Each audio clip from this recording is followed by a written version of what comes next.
Are there a lot of current ongoing tests for like real, CBD right now that can show the benefits for other things?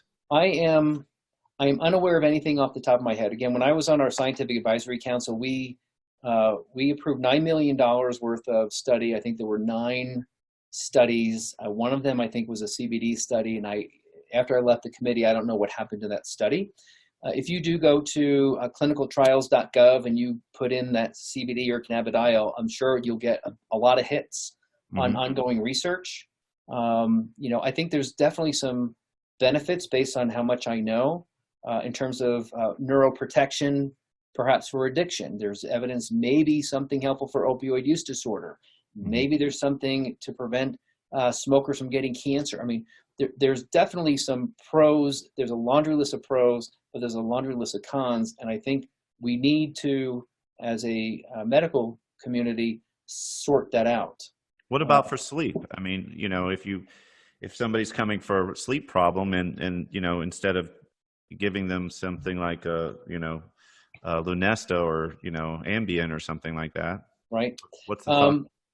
Again, I tell my patients, buyer beware. And then you have to also take into consideration maybe there are other underlying medical comorbidities. So a lot of elderly people are on a laundry list of drugs. Right.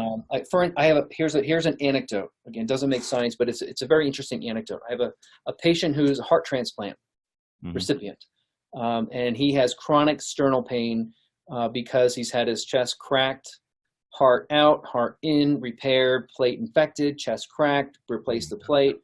So he's at this chronic severe sternal pain, and he's on a moderate amount of opioid, right? And we don't like to escalate patients on their opioids. We want to either maintain their stability or taper them down, right?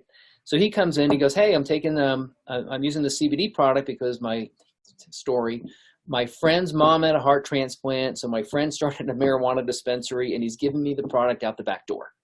I'm like, well, I didn't want to hear that. That's illegal to do. You need a marijuana card. But let me talk to your transplant pharmacist first. Yeah. And so I called his transplant pharmacist, and I said, this guy's using CBD, or says he is, because I don't know what he's really using. And he goes, no bueno. I go, what do you mean? He said, because, his pharmacist actually presented, he's at the University of Colorado in Denver, pharmacology department. He presented at a national pharmacology meeting a paper on organ transplant recipients that are using CBD are having a hard time maintaining anti-rejection levels of medication because those medications compete with CBD at the cytochrome 3A4. And so these other patients that are gobbling up CBD may be at risk of organ rejection. Wow. So just one anecdote. And I read up on it, and yeah, there's definitely some hepatic issues. Again, if you're going to use purified CBD, you got to follow liver functions. It's in the package insert of Epidiolex.